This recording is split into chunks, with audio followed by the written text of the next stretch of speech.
Greetings, ladies and gentlemen. This is Stan, and we're back with interesting ideas. And we're still dealing with a little bit of the remains of the COVID attack.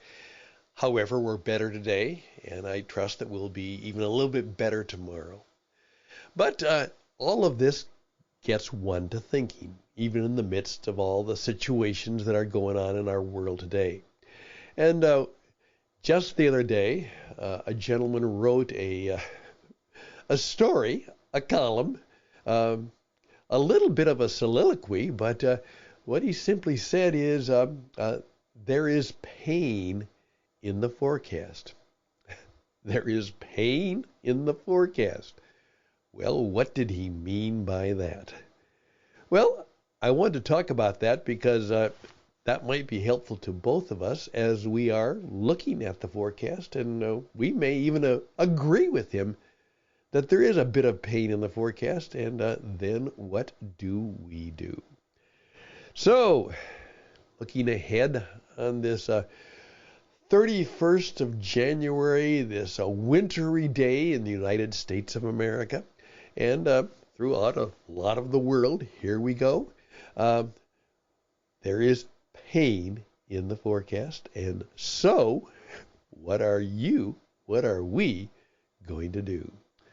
That's the idea for the program. Let's see where it goes. It begins right now.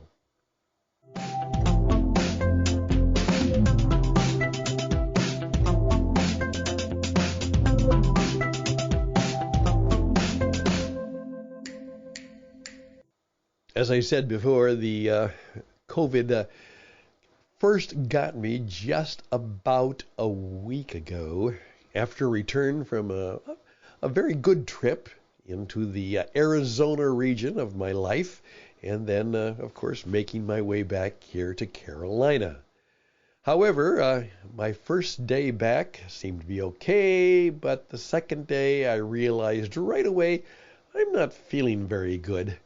And all of a sudden, I had what was obviously a bad cold. Of course, all right, you jump into that with all of the zinc you can and see if you can't hold it off as best as you can. Well, that didn't seem to work quite well enough, so we struggled through it. Then Karen caught the cold, and she struggled too, and she had even more of a heavy symptom in her chest, and so she decided to bring out those COVID checkers that we received some time ago. We never used because we never had any symptoms. So she checked that out and found out that no, we weren't just in the cold, we were also in the COVID. And so we've been fortunate enough, at least, to not have a terribly serious condition, but certainly an aggravating part of the condition, but trying to make it better. And that's where we are at right now. And hopefully, now that a week has gone by, that my voice will still have the remnants of the cold and the COVID. But for the most part, I'm feeling quite a bit better. And that's good news. Also, as a result of some of the, as I said, news that came across, I then began to reflect on the idea of what does it mean that there is pain in the forecast. Now, let me give you a context of it. Actually, it was a very positive and good guy. His name is Fred Jacobs, and he's one of those wise mentors in the radio and broadcast business that I've learned, I can learn something from him. He's been in the business as long, if not longer than me, and he's had many more of the business kind of experiences as opposed to the talent type of expenses and experiences. He's been a business owner. Well, what he went in the there is pain in the forecast, he just simply said, I don't want to write this column, but here's where we are. And he pointed out different statistics about what is happening in 2024, and he just came to the conclusion that we cannot be optimistic about too many things. We certainly can hope and work and do everything we can, but there are some things that are seemingly kind of baked in right now in terms of the economy, in terms of the political situation, in terms of what's going to happen. And he just felt that we better be aware that in many ways, those of us in that particular industry, we better be aware that there is pain in the forecast. Well, I don't know about you in your industry or you in your business. I would be curious to know, for those of you who you're looking at your business situation now, what do you see ahead of you? What's happening in your business or in your industry that is either pain or positive? I would be more than happy to invite you onto the radio and perhaps be aware of, let us know what's going on and maybe some of the interesting ideas that you have for dealing with the pain or the possibilities in your business. So I would love to hear some stories about that and what you're going to do. Well, let me simply point out a couple things that maybe be helpful for you. First of all, please keep in mind that in spite of all the things that are going on, it will still be a time where people who take some bold risks, even though it may not seem to be the best thing to do, but cautious, bold risks will probably be the ones who will be better off. So I'm encouraging myself. I just made a statement of a possibility. I was offered a possibility and some expense involved, but it seems like it might be a good one, but we're not sure, but we're going to try. And so we made a modest, but a little bit of a risk-taking expense for the possibility of helping our business grow. And I would just encourage you, if you are in that situation, that perhaps you will begin to do the same thing. On the other hand, I was much more convinced that we need to understand that we are looking for, as I mentioned before, we're seeking ways to do something significantly different. We're thinking, we're praying, we're hoping, and we're working in ways that somehow we can be a source of transformation in the work that we do.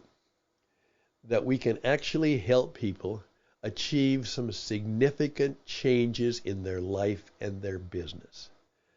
That we will take the risk of doing just that.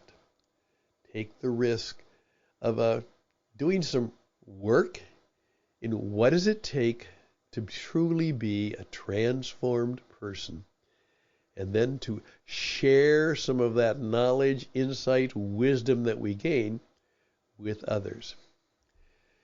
Then it went on, okay, pain, possibilities. Here we go.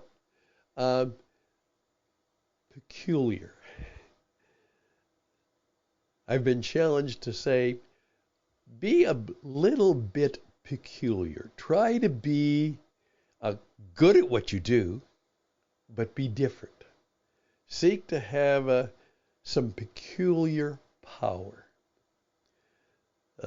some of the confidence, some of the insight, some of the good work that's not particularly normal, but see if you can express yourself with some peculiar power. Be a person of peculiar power. I'm going to let you think about what that might mean. You're a peculiar person with a particular kind of power. And so give me some of your thinking about that. How can I And in the situation I'm in, spiritually, emotionally, professionally, in the services that I give, in the work that I do, how can I be a peculiar kind of person with a particular kind of power? See if that might become just a little bit clearer to you. I'm Stan Houston, Interesting Ideas. We'll be right back.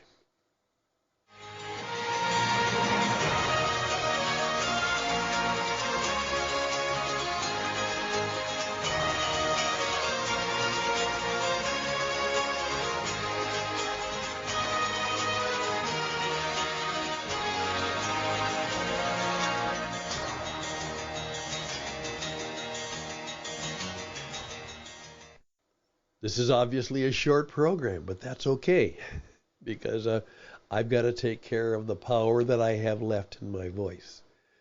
But I do want to put that out into the world because that might be helpful. Much of the news that we are getting will be, it will be.